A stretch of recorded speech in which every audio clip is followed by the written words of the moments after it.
Welcome to the Coast to Coast podcast, brought to you by Play Picks and the Lines. Coming to you from the West Coast, Josh Lander, joined by my guy Nate Weitzer on the East Coast. And we are looking at our first night of play-in games in this NBA season, Nate. In this one, we are going to take a look at some player props as we'll continue to bring those to you each and every playoff night that we have here on the weekdays.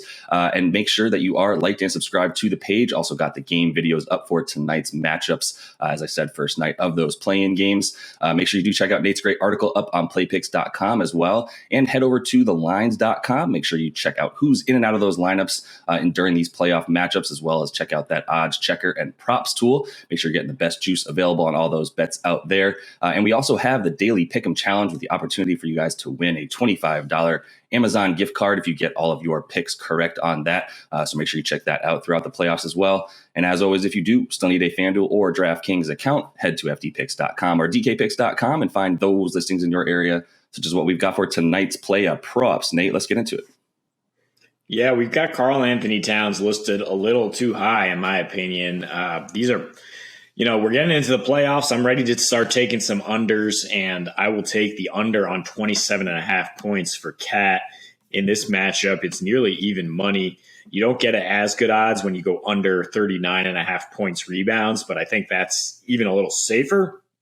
His rebounding has been pretty inconsistent down the stretch here. In the playoffs, he did board up his one playoff series against the Thunder back in 2018, but only scored 15 points per game in that series. The Clippers, you might think of as a vulnerable team down low, and they are a bad rebounding team, but recently, they've been able to figure out their defense. They're allowing the seventh fewest points per game to centers in their last seven. While they've been giving up a lot of boards to centers, they still limit shots at the rim. And as Zach Lowe unearthed in his podcast, Isaiah Hartenstein actually allows the lowest percentage at the rim this season, backing up Zubac, who is a big body and decent at verticality. And then it's really about the scheme for me. Since Ty Lue took over basically 2 years ago, Cat is getting just 16 points per game.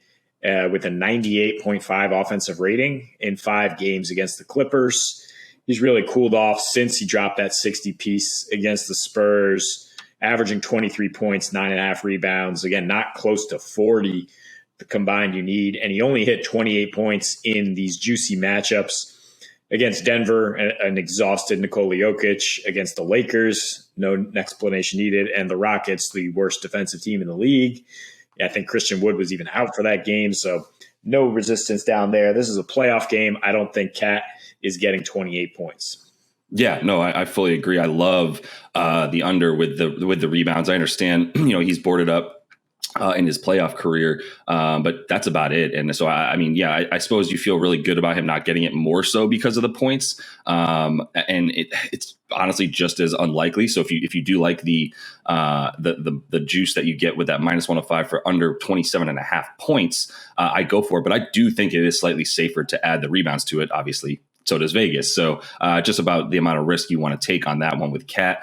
I'm going to move on and stay in the same game, but move on to Reggie Jackson here. And I think we had to find a Clipper. Paul George is at about 27.5 points. His props are super high in this one. As we mentioned in the game video, the best value bet in this one is the Clippers. So I'm not really touching the total here at 230, but I think it's properly set and it'll be pretty close.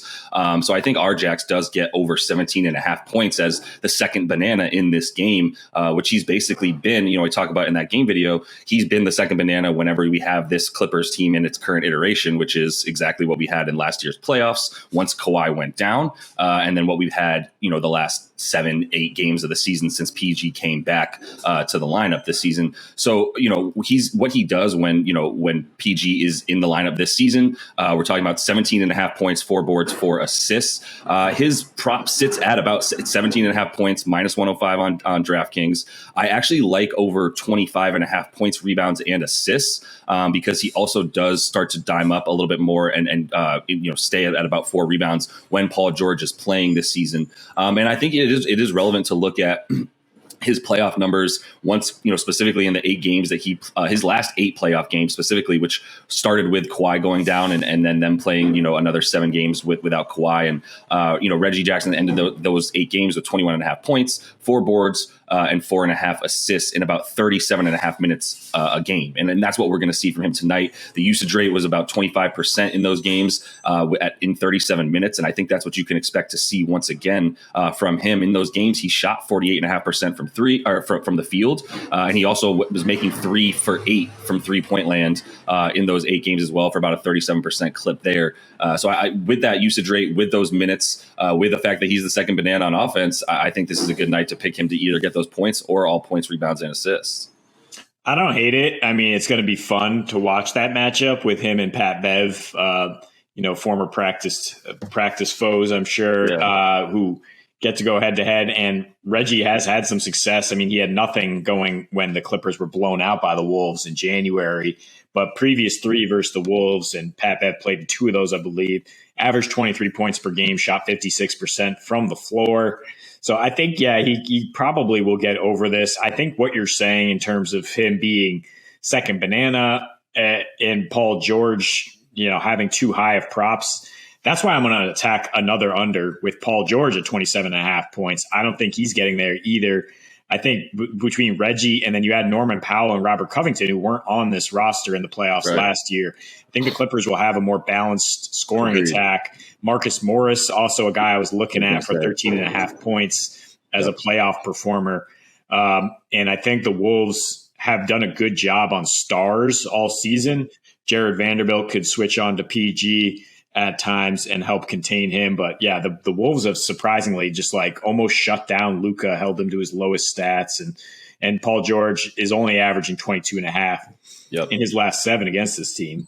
Yeah, I would just throw out there that Minnesota is the worst against point guards compared to shooting guards, small forwards. They're actually pretty good against shooting guards, against small forwards. Reggie Jackson's going to play a lot more of that true point guard. And I love the Mook bet as well. Marcus Morris Sr., another guy that you think play big in the playoffs. Yeah, Mook is kind of a boom bust guy. I'm a little hesitant to fully endorse him, but it's possible, and it'll eat into PG stats, helping that under for sure. Yeah, definitely. Yeah, if he gets going. Reggie isn't a stalwart defender, though, and D'Angelo Russell get to go against him quite often tonight here. Yeah. I mean, without Pat Bev on the Clips, they are a little more exploitable in the backcourt. In their last 15, they're allowing 23 points and 9 assists, 2 point guards. Russell is the point guard on offense, not Pat Bev, even if they switch defensively. In his last 6 against the Clippers, Russell, 20.5 points, 7.5 assists. His prop is only 24.5 points and assists tonight. You're getting minus 120 because it's pretty damn low. I guess he was dealing with an illness down the stretch, still put up 16 points and nearly 9 assists on a low usage rate his last 10 home games. We thought about Anthony Edwards in the spot too, but that is another real volatile option as a rookie. A second-year guy playing his first playoff game. I think Russell, as the elder statesman in that backcourt, is going to be a lot more of a calming presence here. And he's been in one playoff series as totally the man in Brooklyn, where he posted a 34% usage rate. This year, he's been much more efficient as a distributor and scorer, career high 112 offensive rating, and dropping 10.5 dimes per 100 possessions. If you like points here, if you like the pace of play, I think combining the assists for D'Lo, when he's getting plus 115 to get 8 assists, I think he gets at least 16 points for sure, because the Wolves, it's really those 3 guys that are scoring. And then you've got Beverly and Vanderbilt, who mostly just concentrate on the defensive end. Yeah, 100%. I wanted to pick Ant. We said in the game video, it's not going to surprise me if Ant Edwards goes off for 33 points in this game, shooting, 4 of 9 from 3 and just fast breaking, whatever. But if you want to talk about the safe bet here, it's 100% D'Angelo Russell in terms of one of the backcourt mates for the T-Wolves tonight. I looked at Ant's, just his last 10 games or so. He's averaging about 25 points in those 10, but he's only achieved 25 points or more 4 times, right? He's not scoring 25 more than he is. He's just going off when he does. And that's why his variance is so all over the place and not something that you want to really have to force a bet on. When you do have a guy like D'Lo, who with the assists added in there, love that for him. He's become a true point guard this season. His assist percentage is actually better than it's ever been as well, in terms of the amount of points that he is assisting on for his team. So he's crucial, and it's crazy to see how crucial he is when you look at when you just take him or one of these guys out of the lineup, as we talked about all season. They're much different. They've got all 3 tonight, and I think he's able to dime it up for sure. Last guy I'm going with tonight is younger Curry here, Seth Curry for the Nets. 11.5 points is his prop. It's not as money as it was when he was on the 76ers, and we love to be able to hit him at about 15, 16 points when he played so well with Joel Embiid, but he's still playing just fine as a spot up shooter rather than catching, getting those little dribble handoffs from Joel like he was. He's now, it's fine that he's a spot up shooter. He's in the Joe Harris role. And to be honest, despite the fact that he's much shorter than Joe, I really love him there. He's got just as good of a driving ability, in my opinion. 2.5 3-pointers. Like I said, you have to assume that he's going to be shooting the bulk of his shots from deep with KD and Kyrie handling the ball and driving and diming. So I think the 2.5 threes at plus 106 is a great bet. I definitely think he'll hit 2. It's going to be one of those games where I imagine he hits 2 and we're sitting there in the third quarter with him having 2 made threes going, please just pull one more. The only thing that would scare me there is once we get into the fourth quarter, we know Kevin Durant, if this game is close at all, which I don't know that it will be, to be honest, but if it is in any way, shape, or form, and KD's on the court, we know the ball is going his way. So the threes scare me a little bit more just because I do think they will try to run him off the line. And I mean, that's why it's at plus 106. It's the amount of shots that are going to be available for Seth Curry to hit 3 threes that are the reason that this bet sits at plus 106 on your money. Such good juice because it's a tough bet to make the call on. But the 11.5 points, minus 124 on FanDuel, obviously also Vegas telling us there, this is likely to happen. I think, he's come back. He started pretty terribly, honestly, for his standards with Brooklyn. But in his last 6 since the injury, 13 points a game, really great splits, which makes you happy to see. 49, 46% from 3. As we mentioned, those are a lot of spot up catch and shoot threes. And he's averaging 3 3-pointers made in those last 6 since the injury. So that would get you over the prop if you're feeling good about it. But the 11.5 points, just to finish off, because of that, at home with the Nets, he's averaging 14 points a game since he came over to the team, 15 overall on the season. So he's plenty likely to get over that 11.5 points, which I think is a really safe one. But if you want to get a little bit, more juice back there, the 3 made 3-pointers tonight as well. Yeah, and if you don't feel great about either one, I would kind of take the middle road, 14.5 points and assists. For him getting a few assists, he does average 2.5 with the Nets. Didn't really have that slow start. I mean, you're saying he actually fit right in, and then they had a big game against the Sixers, which I could kind of see the same thing unfolding here, where it's just a runaway for the Nets, and Seth Curry's raining threes. 4 threes and a win is a juicy player performance double. As the Cavs are the second worst 3-point defense on the road since the All-Star break, third worst on the season at 37%. But since the All-Star break, 41%, they cannot guard the 3-point line. And I don't think this is yet the type of series where it's Kevin Durant and Kyrie dribbling the ball it's not a series, it's one game. But let's be honest, the Nets are not going to be afraid of this Cavs team. They're going to try to get some chemistry going. They're going to involve everybody. That's why I think Curry gets more assists. I think he gets more opportunities to take a one dribble pull up floater game that he has, as you mentioned. I think he'll be a lot more involved than you think, which is why I'm kind of going with the team approach rather than targeting one of those 2 superstars in this game.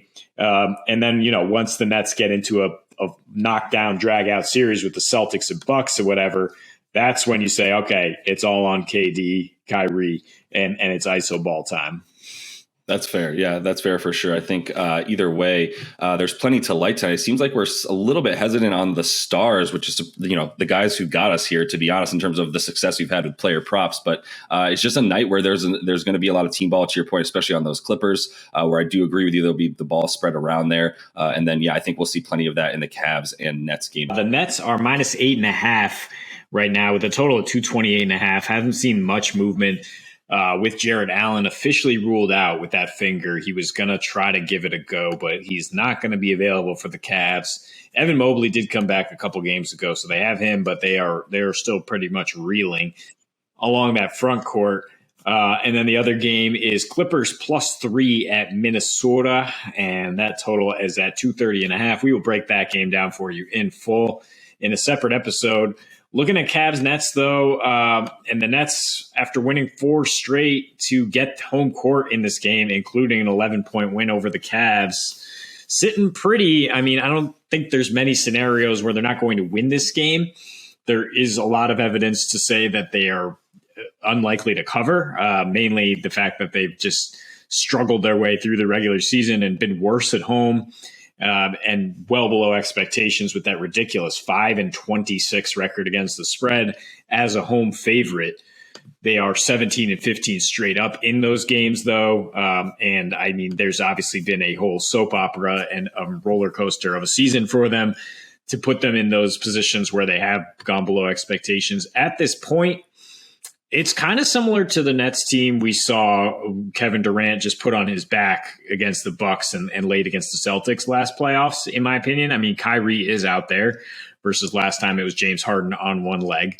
But it is really Kevin Durant and just a bunch of guys who do different whirling dervish things. Think Bruce Brown, think, Andre Drummond. It's just non-scorers, and it's really a high usage rate for KD.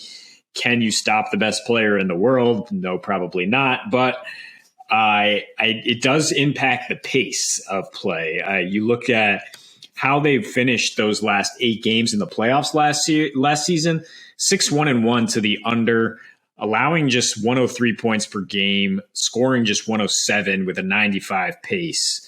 And I think we're going to see now that it's playoff time, not that they've been crushing overs at all, but I think the pace is going to slow even more. You look at the Nets at home since the start of March, 96.8 pace versus about 100 on the road. They've gone under in 6 of their last 8, and the only overs against the Pistons and Pacers, tanking teams that don't really play a lick of defense right now. The Cavs are 28th in pace since the All-Star break, 25th on the season, and they've tried to slow it down, especially when they know when they're underdogs like this. I mean, we talked about it all the time in the last half of the season. When they're road favorites, you want to hit that over. When they're home underdogs or just underdogs in general, smack the under. And they will slow the pace to try to stay in this game. As they did against Brooklyn the last time these teams met, the pace was 89.6, which is just crazy slow. Which despite, Brooklyn again posting an elite offensive rating in that game, 127, as they tend to do when KD and Kyrie are both out there, it went under. Cleveland, they have Mobley back. That was his first game back from that ankle turn. Not great. He posted a great defensive rating the next game. I mean, the final game against the Bucks that nobody played. But the point is, he's at least one of the rare specimens that can actually stay in front of Kevin Durant and maybe bother his shot a little bit.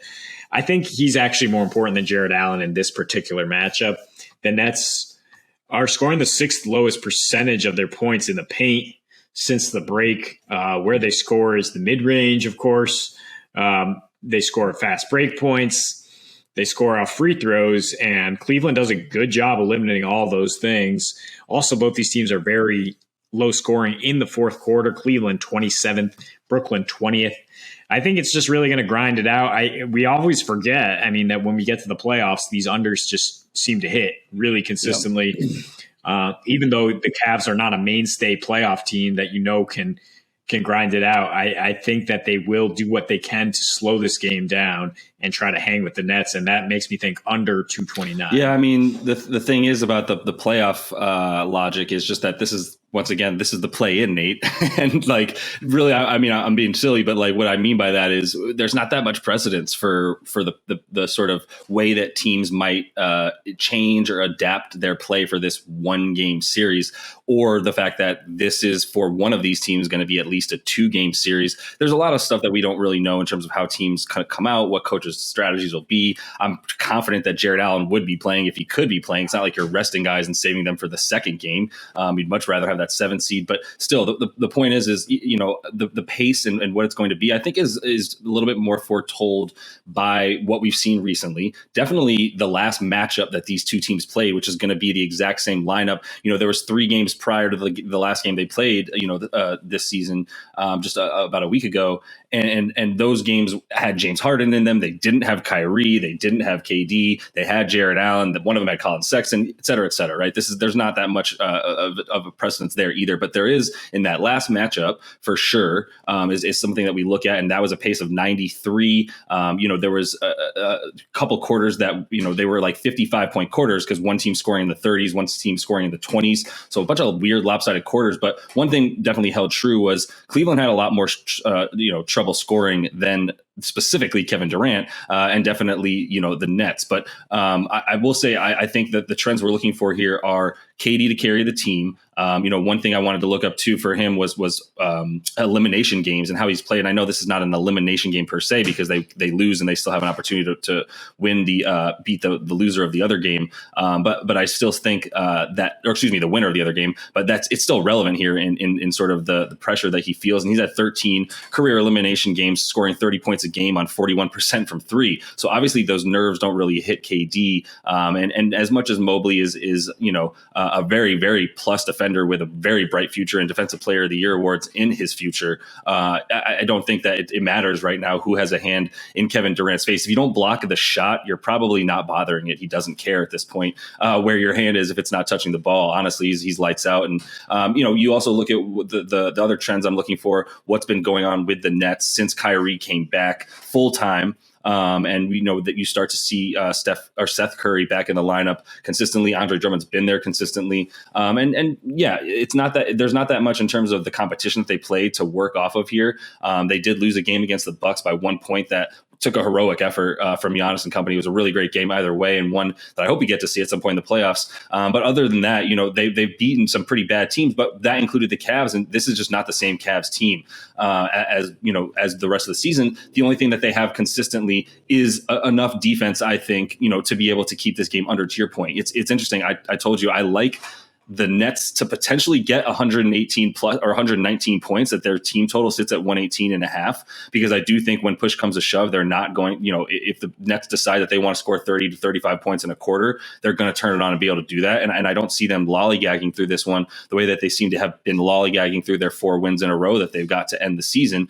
And I also wouldn't mind taking the Cavs under or even the total of the game under, indicating that, you know, the Nets get their 119, but the Cavs don't get their roughly 110.5 that their total sits at as a team. So I'm not actually that scared by the 8.5 points. The Nets found themselves in a place in the last game where they were down double digits, or they were down going into the fourth quarter after giving up a double-digit lead and getting beat by double digits in the third quarter alone, but then coming back with pretty good defense in the fourth quarter, which I know you mentioned. They've been better at keeping teams down in terms of their opponents scoring. They're not scoring very much in the fourth quarter either. They just slow that pace down because, as you mentioned, it's really just give KD the ball and go get his. As you've seen, even in those last 4 where he really helped carry them, because Kyrie was not impressive in those last 4 in most of those games. 32% usage rate in those last 4. He's got 31% career usage rate in the playoffs because that's a lot of what it turns into is mano a mano, give the ball to the best scorer in the world and let him work rather than try to play anything else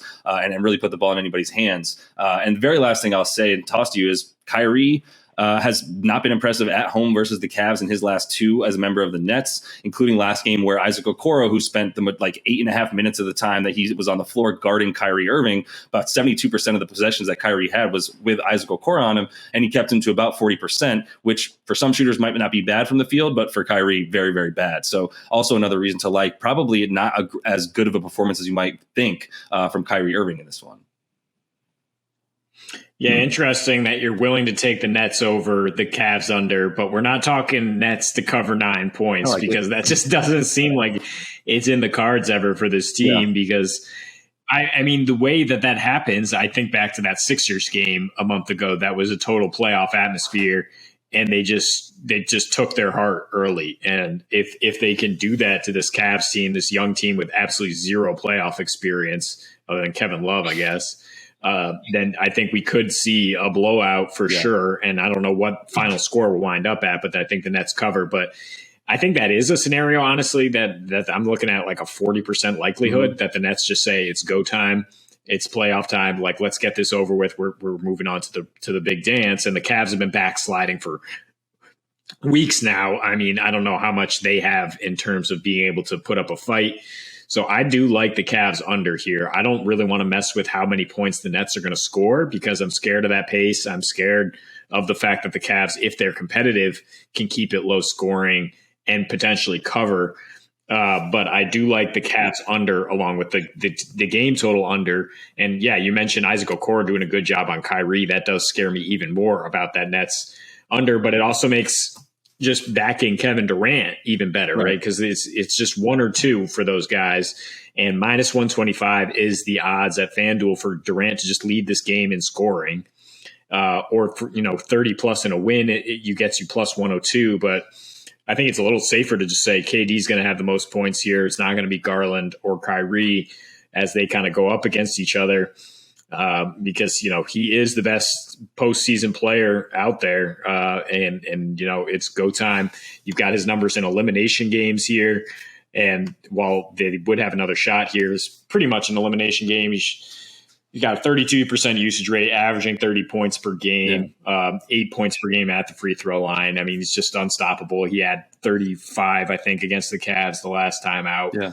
Much tougher matchup for any team to deal with than Kyrie, as great as Kyrie is. 100%. And he'll be the fourth quarter scorer if this one is at all close. And honestly, I think it's going to have to be a lot the disparity will need to be about 20 points in the fourth quarter before they're just going to start sitting players. They're going to want to knock this one out, get the rest, and not mess with any chance of another game. So I think sort of, you worry about the blowout factor.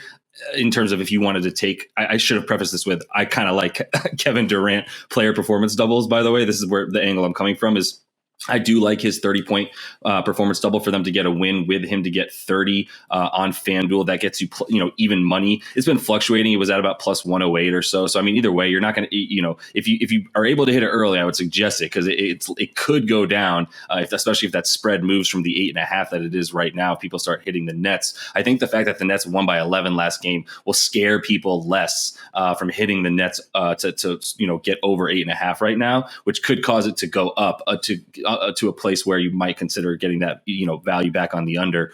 On the Cavs to cover. But at any rate, still at 8.5. Not too worried about it. Yeah, and like I said, not worried about the blowout factor. It's going to have to be a lot further apart than 15 points with 6 minutes left for them to take Kevin Durant out. In that scenario, he's still finishing that game until they get it to 15 points with a minute and a half left. To be honest, is how I see Steve Nash playing this one.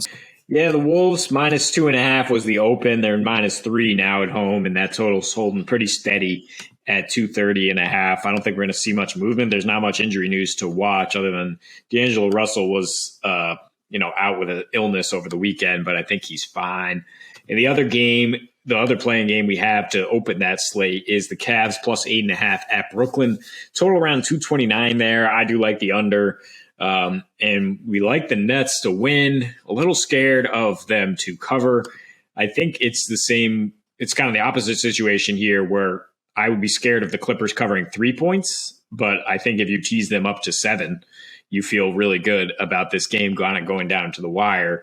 And I think that's the starting point for me is like, how do we want to tease the Clippers to make this a competitive game?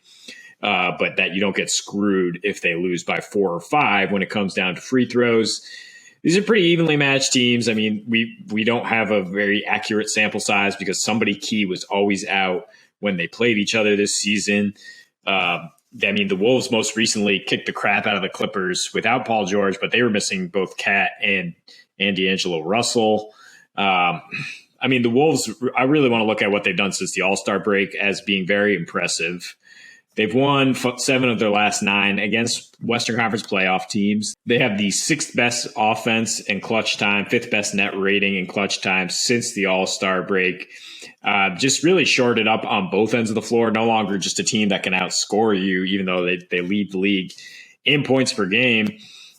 Because Patrick Beverley now healthy and kind of doing his Pat Bev thing, which is just trying to bark at the other team and rub salt in the wound. It's not like he actually has a big impact in terms of their offensive rating, defensive rating, or anything. They actually went 4-1 without him in this like span since the All-Star break, and scored 6 more points per game without Pat Bev. But it's just such a factor, the toughness factor, when you have a team with 0 playoff experience basically outside of him, and you take him off the Clippers, who had that toughness, a few years ago when he was their bulldog, put him on guarding Reggie Jackson, put Jared Vanderbilt on Paul George.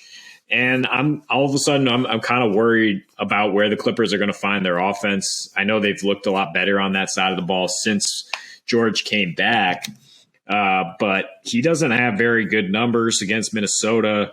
His last 7 averaging 22.5 with a 105 offensive rating.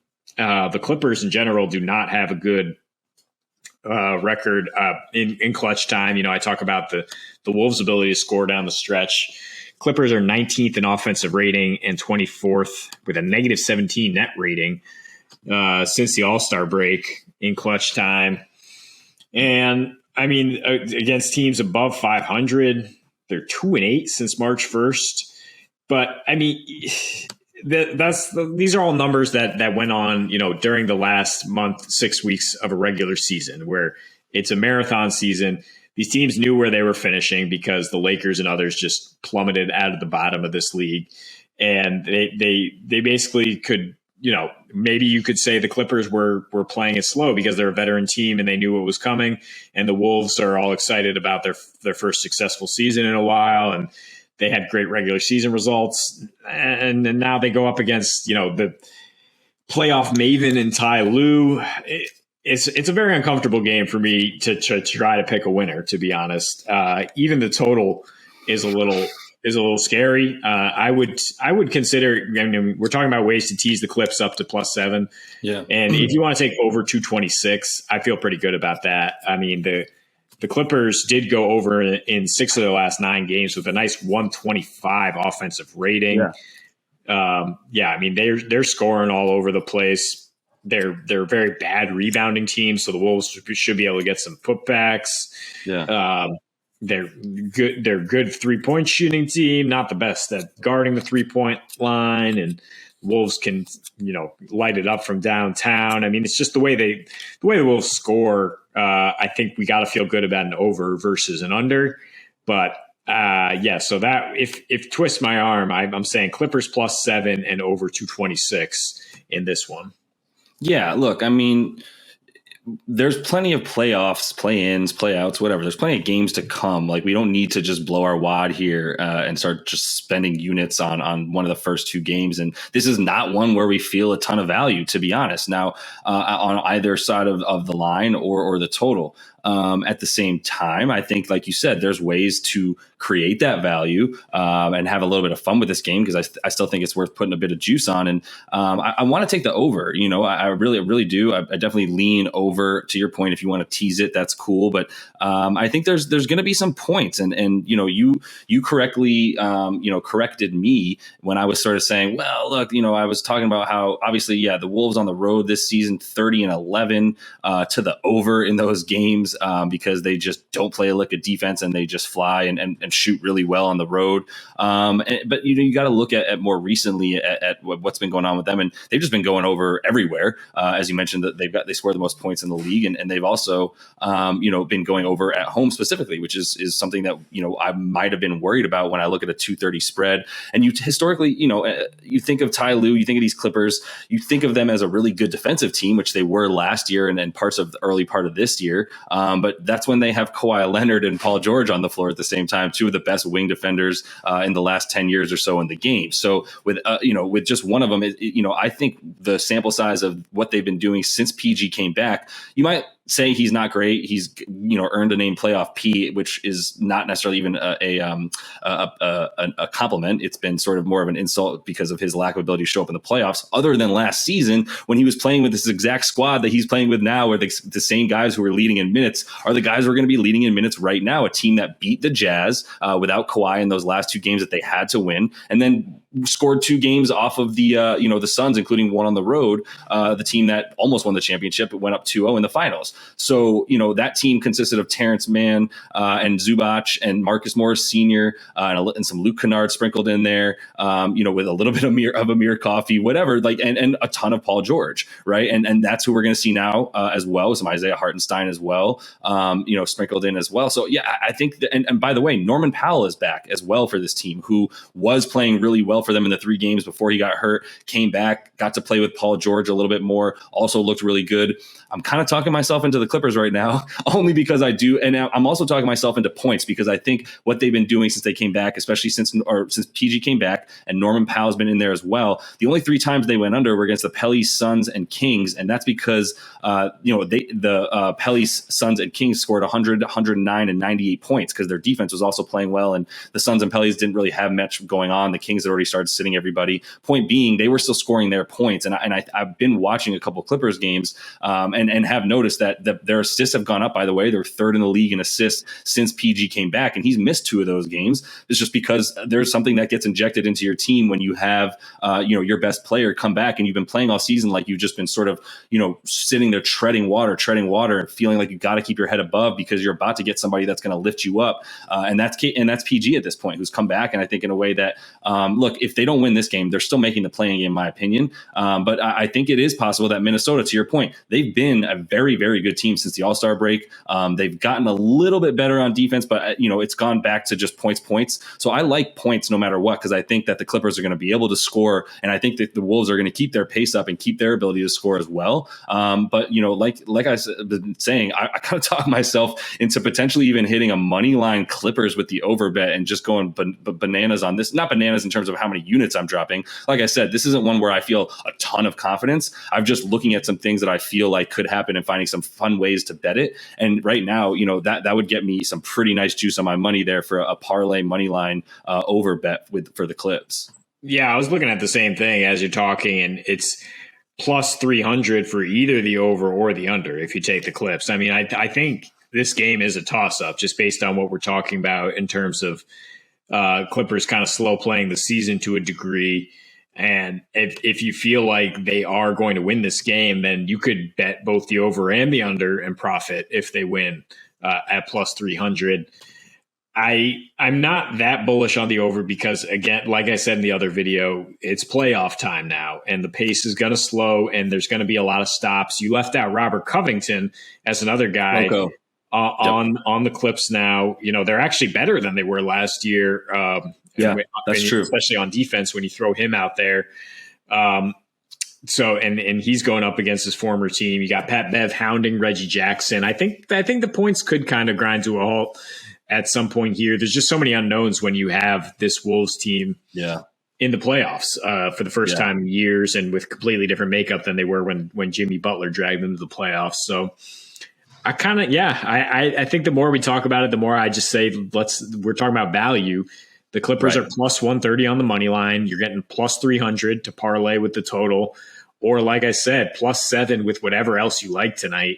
I don't think they're going to lose that badly. There's just so many veterans out there, and Ty Lue is such a good coach for a one-off game like this against a team that's just kind of been playing with house money for a while. I don't think they're going to have that hard of a time keeping in this game. And I do kind of lean towards some unders in terms of the stars out there. So I guess we'll tune in for the player props video to see who we're talking there. But Sure. yeah, I think we both kind of lean Clippers here just because of the playoff experience. Yeah, I mean, we don't know. I could see Anthony Edwards, by the way, which is crazy. By the way, while you were talking too about the Clips, and as I just hyped myself up for talking for about 4 minutes about the Clippers, like I'm super pumped for this game now. I think it's going to be a lot of fun. You mentioned the players that are back in the lineups, especially for the Clippers, especially with Norman Powell, and I forgot Rocco, who he's been in and out, but he's been pretty much a staple now for the last roughly quarter of the season for this for that squad.